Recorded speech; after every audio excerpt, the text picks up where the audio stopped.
Ils ne se sont pas rencontrés dans un train, mais Anne et Laurent ont tous les deux la passion du rail.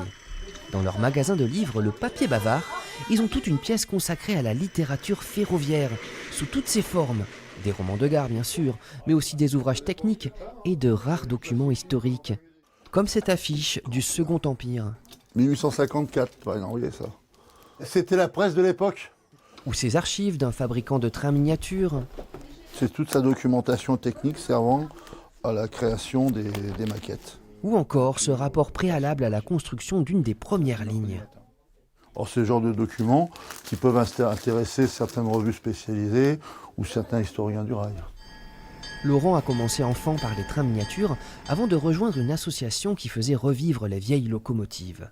Anne, elle, avait une nounou garde-barrière et a contracté très tôt une passion pour la vapeur. J'ai un souvenir en revenant de Soulac d'une nuit avec un ciel bien dégagé et toutes les escarbilles rouges qui formaient comme un flambeau dans le ciel. C'était poétique, c'était très joli. Au Papier Bavard, le couple reçoit beaucoup de monde autour de ses cafés, vend quelques livres, mais leur fonds ferroviaire, fort de 7000 références, s'écoule surtout via Internet. Et ça m'est arrivé plus d'une fois de prendre l'atlas, de regarder où était le client.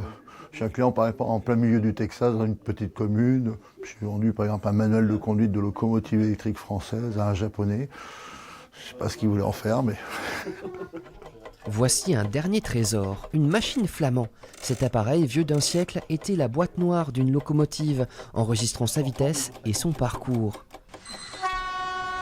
Si vous n'avez pas peur des déraillements et des jets de vapeur, direction Villefranche du Périgord.